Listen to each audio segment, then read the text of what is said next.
In 1980, the Rank organization closed the last dedicated Bush radio factories in Britain.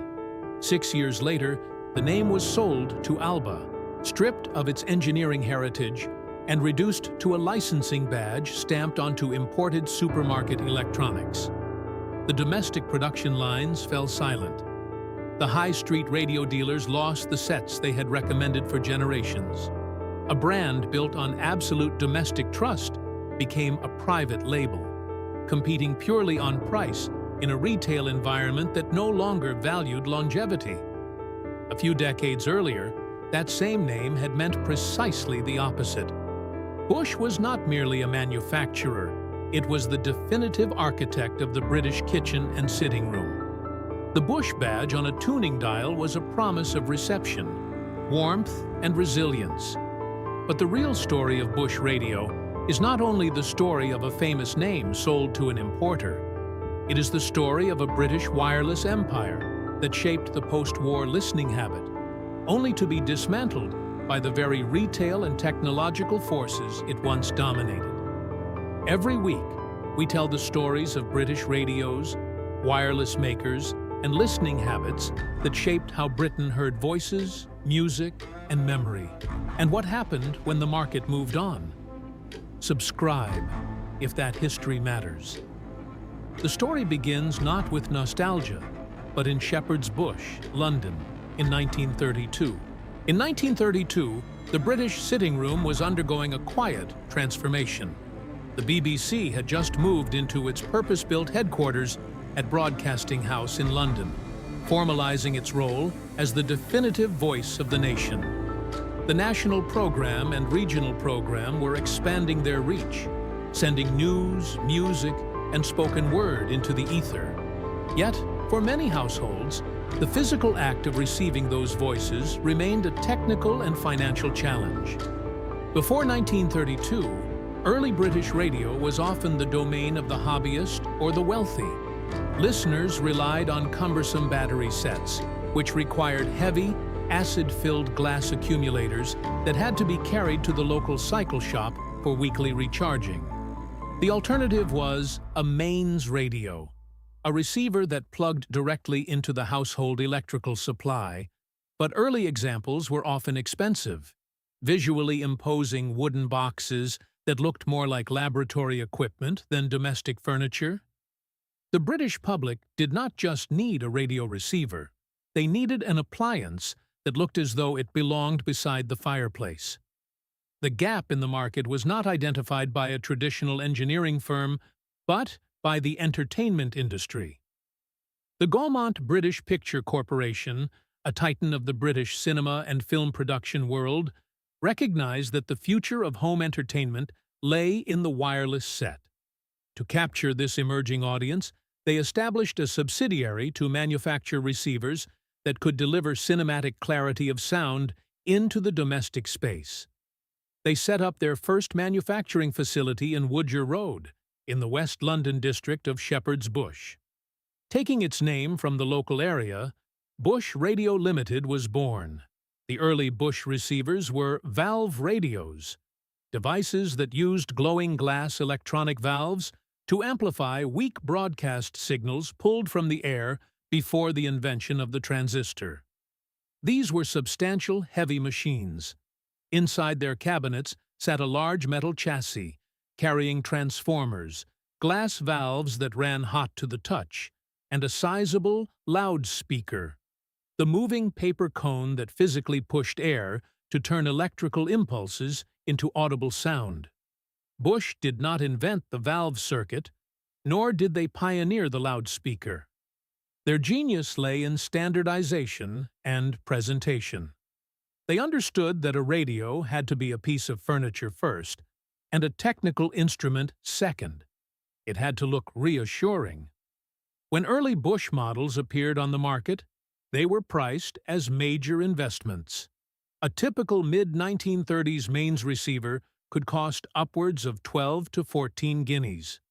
At a time when a skilled factory worker might earn £3 a week, a Bush radio represented a month's wages. It was a purchase families saved for, discussed, and eventually placed in the center of the sitting room with a sense of ceremony. Because of this high cost, Bush made a strategic decision that would define their reputation for the next 4 decades. They did not sell their radios to just anyone. They established the Bush-appointed dealer network. A listener could not buy a Bush set from a mail-order catalog or a generic department store counter. They had to visit a designated high-street electrical shop that had been thoroughly vetted by the manufacturer. These dealers were required to maintain a dedicated repair bench in the back room and employ a qualified service engineer. If a tuning dial, the illuminated glass scale showing the station frequencies, became misaligned, or if a valve burned out, the local dealer was contractually obligated to fix it. This was not merely a sales tactic. It was a structural moat. By controlling the service network, Bush ensured that the customer's relationship with the brand was mediated by a trusted local expert. The high street radio shop became the physical anchor for the brand. The Bush logo on a shop awning meant that the radios inside were guaranteed to work and guaranteed to be repaired if they failed. Demand for these reliable, well-supported radios quickly outgrew the original Woodger Road site. By 1936, just 4 years after their founding, Bush Radio relocated to a much larger, purpose-built factory on Power Road in Chiswick. Here, hundreds of workers on structured assembly lines soldered components, aligned circuits, and fitted cabinets. The sheer scale of the Power Road operation transformed Bush from a cinema spin-off into one of the most formidable manufacturing empires in the British consumer electronics sector. The physical interface of a Bush radio was designed to be handled not by an engineer, but by a housewife, a returning worker, or a child tuning in to Children's Hour. The medium wave and long wave bands, the frequency ranges used to carry domestic and international broadcasts across vast distances, were clearly marked with station names like Droitwich, Hilversum, and Radio Normandy. But the true test of the British radio infrastructure was about to arrive. In September 1939, domestic radio production came to an abrupt halt. The Chiswick factory, along with the rest of the British electronics industry, was requisitioned for the war effort. Bush pivoted to manufacturing military communications equipment. Yet, the radios they had already built and sold became more important than ever. Throughout the blackout, families gathered around the glowing dials of their pre-war Bush receivers to listen to the BBC Home Service. The radio was the only immediate link to the outside world. During those 6 years of conflict, the wireless set proved its absolute necessity.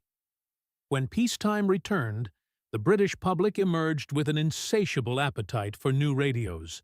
And Bush, having survived the war with its manufacturing capabilities intact and its reputation forged in the high street repair shops, was perfectly positioned to define the next era of domestic listening. When the Second World War ended, the British domestic landscape was fundamentally altered. Rationing remained strict, new furniture was heavily restricted by the utility scheme, and housing was in desperately short supply. Yet, amidst the austerity, the appetite for broadcasting had never been greater. The BBC had reorganized its networks, launching the Light program to provide entertainment and music alongside the trusted home service. Listeners wanted to hear these new voices, but they needed a machine that fit into the constrained reality of a post-war home. Bush Radio responded not with a massive piece of wooden furniture, but with a masterclass in domestic engineering. In 1946, they released the DAC 90, followed in 1950 by its refined, definitive successor, the Bush DAC 90A. This was a table radio, a compact receiver designed to sit neatly on a sideboard, a mantelpiece, or a small table, rather than dominating the room.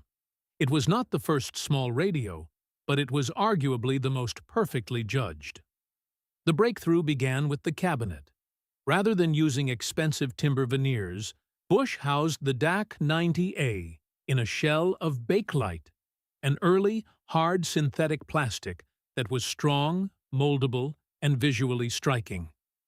The designers gave it a soft, sloping profile with rounded edges and an integrated carrying recess at the back. It was available in a dark, mottled walnut brown or a more expensive, brilliant cream. It looked modern, yet immediately comforting. Inside the Bakelite shell, the engineering was a triumph of pragmatic British design. The DAC 90A was an AC/DC mains radio, a receiver that plugged directly into the household electrical supply. Crucially, the AC/DC circuit design meant it did not require a massive, heavy, and expensive internal mains transformer. Instead, its valves, the glass electronic devices used to control and amplify signals before the transistor era, were wired in series. When the radio was switched on, these valves glowed warmly, casting a soft amber light through the ventilation slots at the rear, while producing a faint, familiar smell of warm dust and heated plastic that became synonymous with British domestic listening. But its greatest technical triumph was its independence.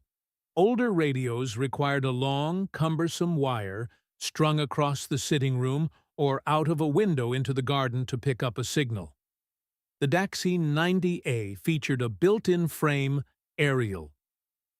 A coil of wire wound around the inside of the cabinet that received radio waves directly from the air.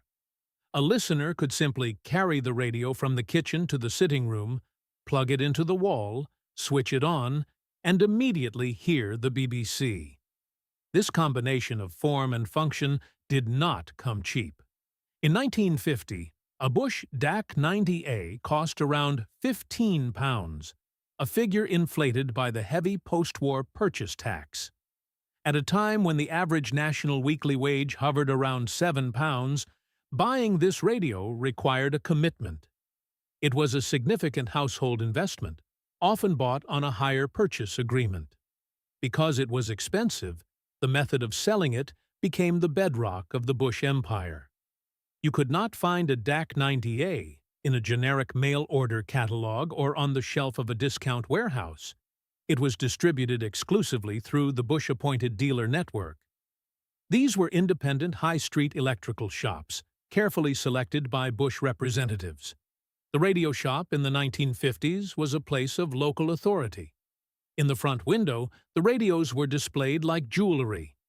In the back room, there was always a repair bench. If a capacitor, a small internal component that stores and releases electrical energy in a circuit, eventually dried out, or if the fabric grill, the woven cloth covering the opening through which sound leaves the cabinet, became damaged, the customer carried the radio back to the high street. The local service engineer, armed with a soldering iron and an official Bush service manual, would repair it. This infrastructure created an impenetrable moat around the brand. Practical Wireless.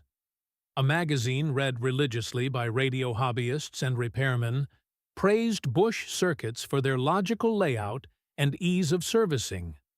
The engineers trusted the chassis. The dealers trusted the margin. The listeners trusted the dealer. When a family sat down to listen to the Archers on the Light program, or gathered for the evening news, the physical experience of operating the DAC 90A reinforced that trust.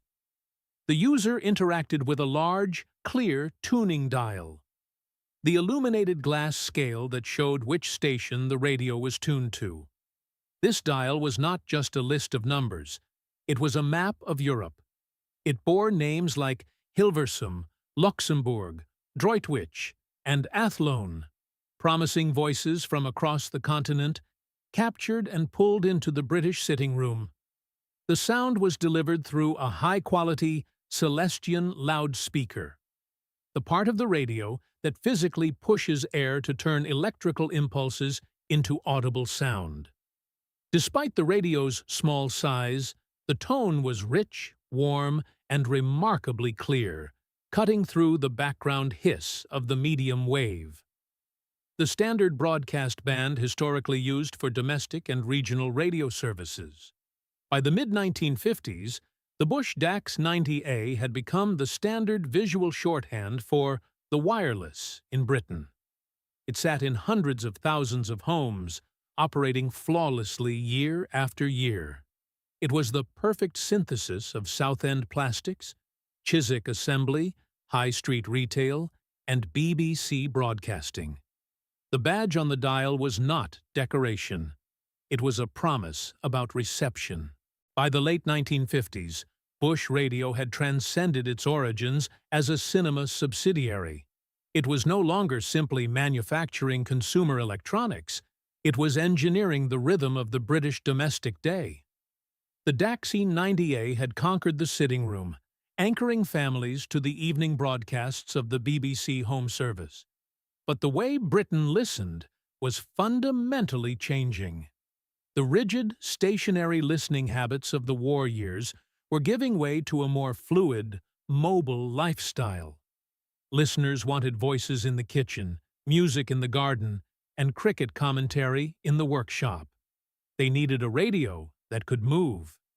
The catalyst for this shift was the transistor, a tiny semiconductor device that could control and amplify electrical signals without the intense heat, fragility, and high-voltage requirements of a traditional glass valve.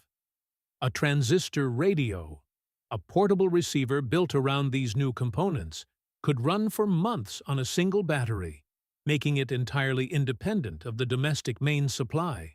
However, the early transistor sets imported from America and Japan were often tiny, pocket-sized novelties. While marvels of miniaturization, they frequently suffered from thin, tinny audio. Bush recognized that the British market did not just want a novelty gadget, it wanted portability without sacrificing the warmth, authority, and presence of a high-street sitting room receiver. In 1959, Bush answered this demand with a machine that would become the defining shape of British mid-century audio, the Bush TR-82. Designed by the industrial designer David Ogle, the TR-82 was a visual masterpiece that bridged the gap between post-war austerity and 1960s modernity. It was housed in a large, circular-edged plastic cabinet, typically finished in a striking combination of dark blue-green and cream, accented by a gleaming brass trim. The front was dominated by a large, transparent tuning dial, the clear, circular scale that allowed the listener to visually navigate the airwaves. Above the dial sat a row of piano key push buttons to switch smoothly between the long wave and medium wave bands. Crucially, it featured a sturdy, integrated carrying handle that invited the user to pick it up. Inside, the engineering represented a leap into modern mass production. The TR-82 utilized a printed circuit board, a flat board carrying all the electronic components, connected by etched copper tracks rather than laboriously hand-soldered wires. It relied on a large internal ferret rod aerial, a highly directional magnetic rod hidden inside the cabinet that pulled broadcast signals from the air, allowing the radio to perform brilliantly without an external wire trailing across the floor. It was powered by a heavy rectangular PP9 battery, a standard format that could be easily bought from any local hardware shop or newsagent. This was not a cheap throwaway item. At its launch in 1959, the TR-82 cost around 22 guineas, roughly equivalent to a month's wages for a junior clerk. Despite the new technology, Bush refused to abandon its proven retail strategy. The TR-82 was not sold in supermarkets or via generic mail-order catalogs. It was distributed strictly through the vetted Bush-appointed dealer network. The high-street electrical shops of towns like Croydon, Birmingham, and Glasgow proudly placed the TR-82 in their front windows. If the plastic handle cracked or the tuning dial mechanism gathered dust, The local service engineer in the back room was still there to fix it. This high-street presence, combined with the sheer manufacturing muscle of Bush, allowed the radio to saturate the country. To keep up with the soaring demand for these new transistor portables and their television sets, Bush had expanded far beyond Chiswick. They opened a massive, state-of-the-art manufacturing facility in Ernesettle, Plymouth, alongside another major plant at Kew. Here, thousands of British workers turned out radios by the lorry load. The TR-82 quickly became ubiquitous. It was the physical embodiment of a changing Britain. This was not just a radio. It was a companion that moved with the rhythm of the household, resting on the formica surface of a British kitchen, pulling the light program through the hiss of the medium wave while the kettle boiled. It was carried to the beach at Blackpool. It was placed on picnic blankets in the home counties. It was balanced on the dashboards of Ford Anglias to hear two-way family favorites.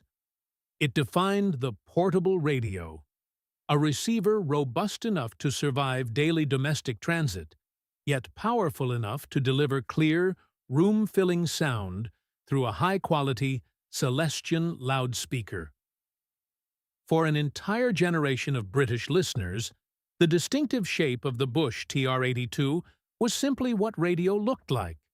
It was the absolute peak of the company's influence, but this dominance was about to face a structural threat it could not engineer its way out of. The sheer volume of production required to satisfy this new, mobile listening habit transformed Bush from a successful electronics maker into a national institution. At the Ernesettle factory in Plymouth, the assembly lines operated with relentless efficiency, turning out TR-82s alongside television sets to feed an insatiable high-street demand. By the early 1960s, Bush was not just selling a product. They were provisioning the British public with the primary tool for participating in a cultural revolution. The timing of this portable breakthrough was perfectly aligned with a seismic shift in British broadcasting. While older generations still gathered around the glowing valves of a wooden mains radio in the sitting room to hear the home service, a younger generation was claiming the airwaves for themselves. The transistor radio was their vehicle. Under the bedsheets in suburban bedrooms or gathered on park benches in provincial towns, teenagers used the precise tuning dial of the Bush TR-82 to hunt for Radio Luxembourg, fading in and out through the static of the medium wave under the cover of darkness.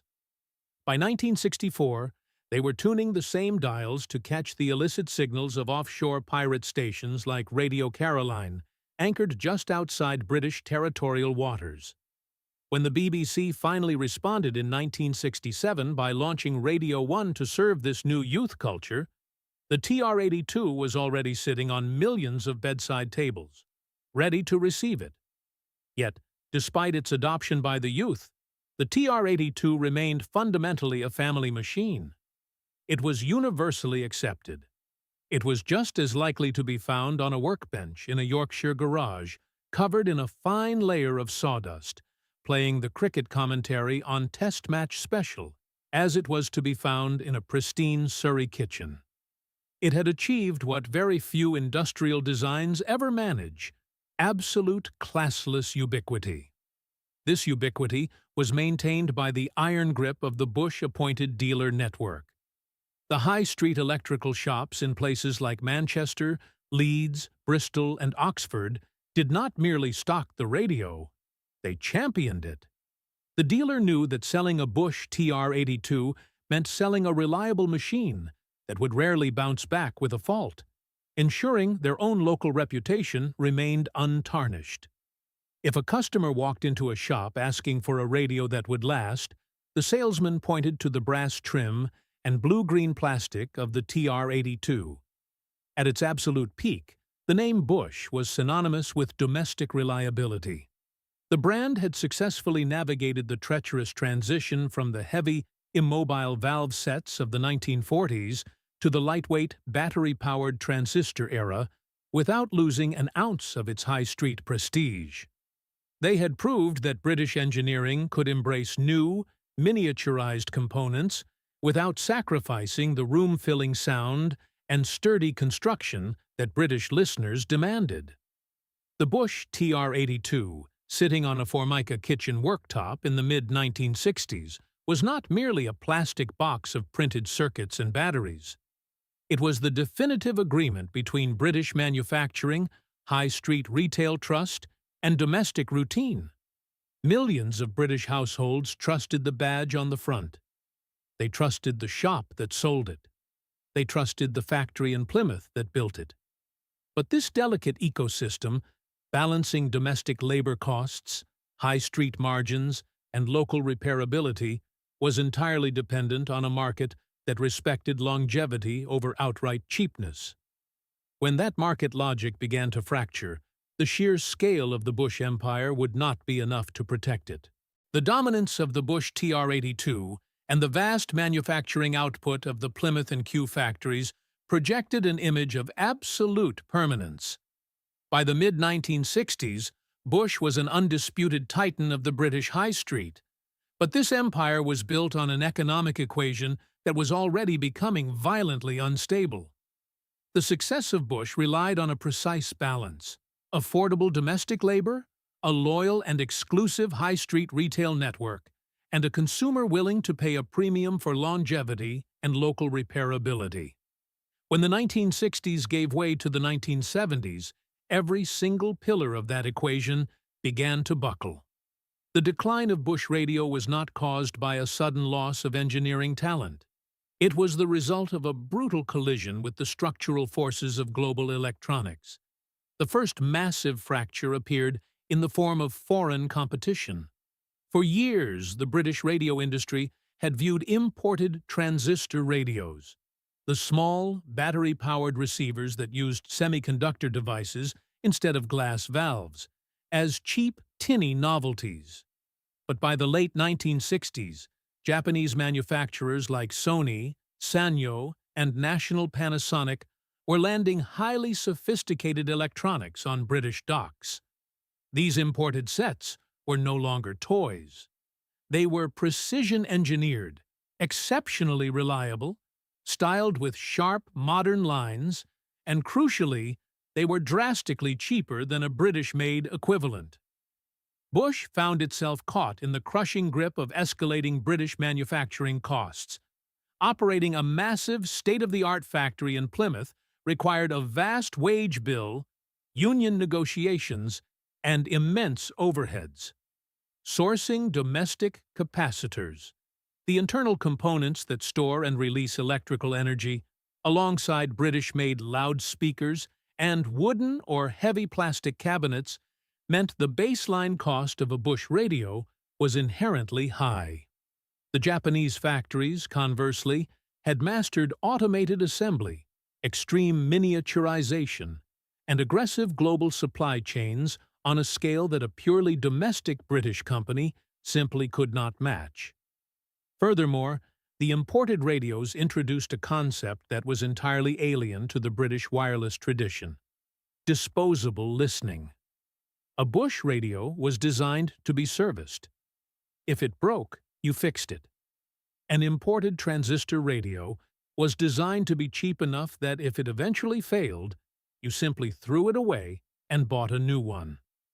This shift in consumer psychology fatally undermined the Bush-appointed dealer network. The traditional high-street radio shop, with its dedicated repair bench in the back room and its knowledgeable service engineer, required healthy profit margins to survive. But the retail landscape was shifting toward discount warehouses, mail-order catalogs, and eventually, supermarket electronics aisles. These new retail environments did not employ service engineers. They did not care about local repair networks. They cared only about volume, turnover, and price. The protective moat of the vetted high street dealer, which Bush had spent 30 years carefully excavating, suddenly became a heavy, restrictive anchor, preventing them from reaching the mass discount market. Recognizing the severe structural threat posed by these combined forces, the rank organization, the corporate parent of Bush, realized the brand could no longer survive as a standalone entity. In 1962, they orchestrated a monumental consolidation of the British electronics industry. Bush Radio was merged with one of its fiercest domestic rivals, Murphy Radio of Welwyn Garden City, to form a new corporate monolith, Rank Bush Murphy. Publicly, the merger was pitched as a patriotic pooling of British engineering resources, a way to build a unified front against the tide of imports.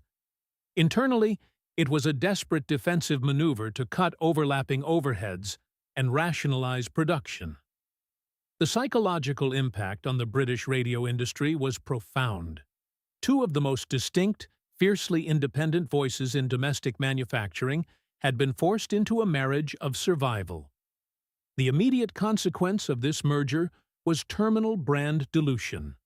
A brand that had once prided itself on bespoke, independent engineering began to surrender its unique identity to the logic of the balance sheet.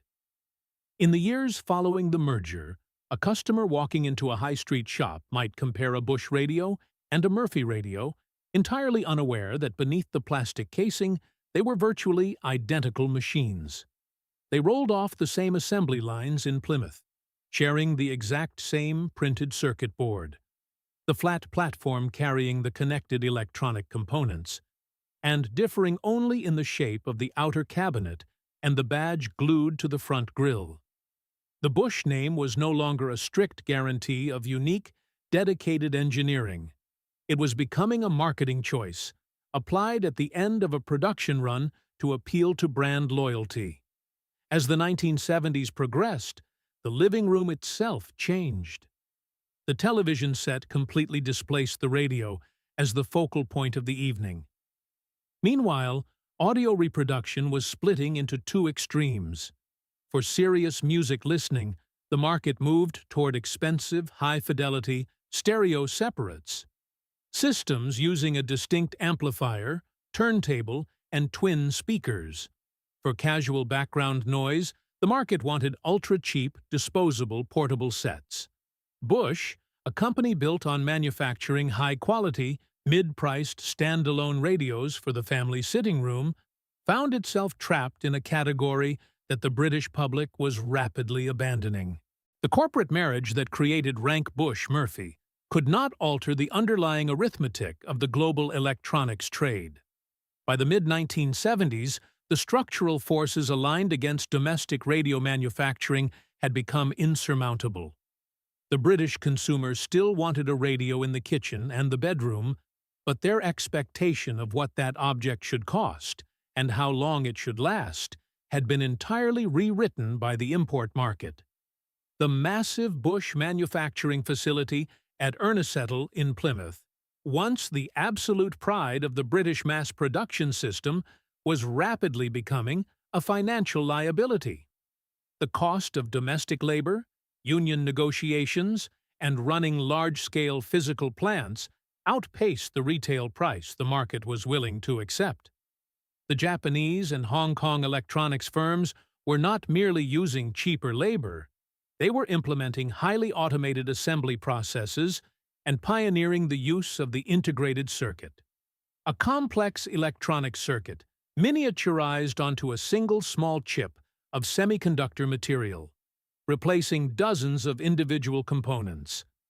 A British-built Bush radio, relying on domestically sourced loudspeakers, bulky tuning mechanisms, and traditional printed circuit boards, simply took too long to assemble and cost too much to build. The company found itself trapped in a fatal squeeze. They could not maintain their traditional engineering standards without pricing themselves off the shop shelf, yet lowering the quality meant destroying the very trust that made the Bush name valuable. Simultaneously, the retail landscape that Bush had relied upon for its survival began to disintegrate. For decades, the Bush-appointed dealer network had been the foundation of the empire. The local high-street shop with its vetted service engineer in the back room was a powerful moat against cheap competition. But in the 1970s, the British high street was transformed by the rise of the discount electrical warehouse, and the laminated pages of the Argos catalog. These new retail giants operated on a fundamentally different philosophy. They did not have glass display windows carefully arranged by a knowledgeable dealer. They did not employ service technicians armed with soldering irons and circuit diagrams. They functioned purely on high-volume, low-margin logistics. If an imported transistor radio failed, the customer did not bring it back to a repair bench. They threw it away and bought a replacement. In this new, disposable consumer culture, the local repairability of a Bush radio, once its greatest selling point, became an irrelevant luxury. Facing collapsing market share and mounting financial losses across its consumer electronics division, the Rank organization made the cold structural decision that domestic manufacturing was no longer viable. The retreat was swift and absolute. In 1980, the fatal blow was finally struck. The Rank organization announced the closure of its television and radio manufacturing plants, including the vast Plymouth factory. Thousands of British workers, many of whom had spent their entire working lives assembling the sets that furnished the nation's sitting rooms, were laid off. The physical infrastructure of the Bush Empire, the injection molding machines, the testing benches, the soldering stations, and the design laboratories was dismantled, sold, or scrapped.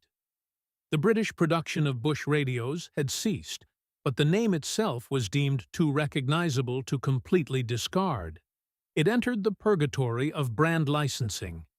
In 1986, the Bush brand was purchased by Alba, a company specializing in the distribution of low-cost electronics manufactured in the Far East.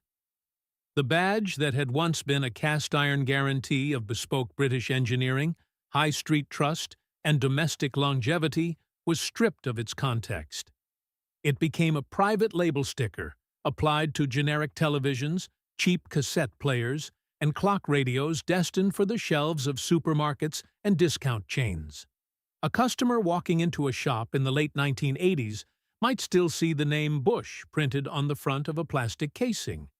But the engineers who designed it had never seen Welwyn Garden City or Shepherd's Bush. The hands that built it were thousands of miles away. The local dealer who would have once repaired it had long since closed his doors. The brand had survived, but the radio company was entirely dead.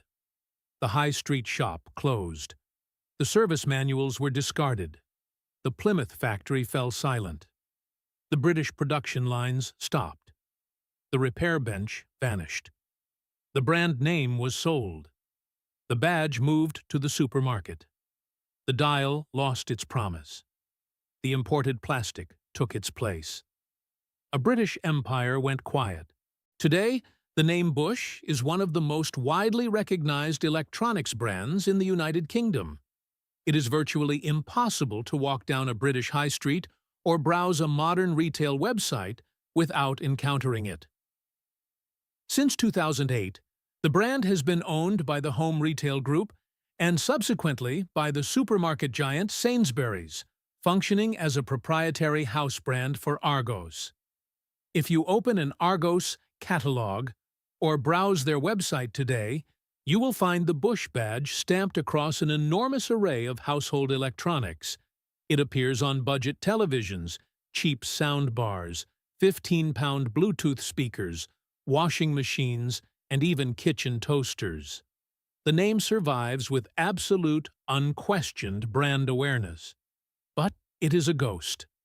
The modern iteration of Bush has absolutely zero engineering, historical, or physical connection to the company founded in Shepherd's Bush in 1932. The badge is merely a licensing tool, a familiar arrangement of 4 letters applied to mass-produced, imported white goods and disposable consumer electronics to make them appear less anonymous to the British buyer.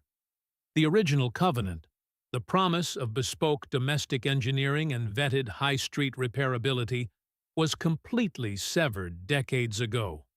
The physical geography of that original empire has also been erased. The vast Ernesettle factory in Plymouth, which once turned out millions of TR-82s and defined British mass production, was eventually sold to Toshiba before they too abandoned British manufacturing. Today, the site forms part of a mixed-use industrial and distribution estate. The original Woodger Road site in West London and the sprawling Chiswick facility have long since been swallowed by the relentless redevelopment of the capital. The physical infrastructure of a domestic wireless empire has been dismantled brick by brick. Yet, while the corporate entity was hollowed out, the objects they built point-blank refused to die. Across Britain, an entirely different kind of survival is taking place, not on the shelves of supermarkets, but on the wooden repair benches of sheds, garages, and spare bedrooms. In the secondary market, on eBay, Gumtree, and at dedicated events run by the British Vintage Wireless Society, the original Bush valve radios and early transistor radios are passionately hunted, traded, and preserved. For the vintage radio collector, the Bush DAC 90A remains the ultimate rite of passage. Thousands of these Bakelite table radios have been rescued from dusty lofts and charity shops. On weekend afternoons, amateur engineers carefully unbolt the chassis. They painstakingly replace the dried-out wax capacitors, the degraded internal components that must be swapped to prevent catastrophic electrical failure, with modern equivalents. They clean the pins of the glass valves, polish the brown Bakelite cabinets until they gleam like dark glass, and replace the small glowing dial lamps. When that restored DAC 90A is plugged back into the domestic mains and switched on, it does exactly what it was engineered to do in 1950. It warms up, the dial glows softly, and the rich, familiar sound of British broadcasting fills the room. The irony of the Bush legacy is that the design of their early portable radios was so fundamentally perfect that the market eventually demanded its return. In the late 1990s and early 2000s, during a wave of domestic nostalgia, the classic shape of the 1959 Bush TR-82 was officially reissued. Licensed manufacturers reproduced the famous blue and cream plastic casing and the gleaming brass trim, replacing the old printed circuit boards with modern VHF FM and, eventually, DAB internals. Even when the original British engineers were long gone and the high street repair shops had vanished, the silhouette of the TR-82 remained the definitive visual shorthand for what a portable British radio was supposed to look like. These surviving original radios matter today because they represent a fundamentally different relationship with technology. A modern smart speaker, a device that plays audio via a home Wi-Fi connection and voice commands, is miraculously convenient, but it is entirely passive. It requires nothing from the user other than an instruction. An original Bush radio demands participation. The listener must physically interact with the machine. You must turn the tuning dial, feeling the mechanical resistance of the cord and pulleys.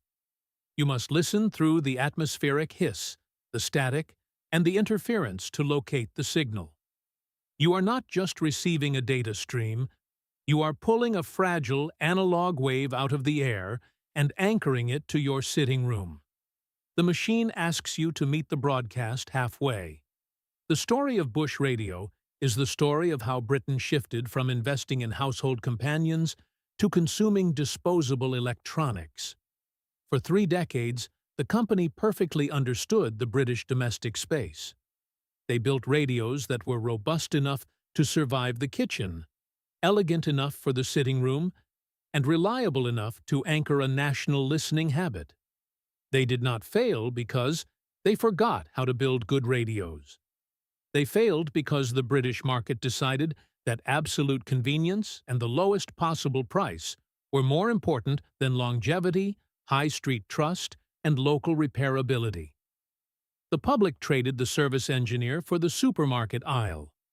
Yet, The survival of those early sets proves that the instinct for permanence was never entirely lost. Somewhere in a quiet British sitting room, an original Bush DAC 90A still sits on a polished sideboard, its bakelite cabinet warm to the touch, its glass tuning dial glowing softly in the evening shadows, waiting for a hand to turn the knob and find one more voice in the air. See you in the next video.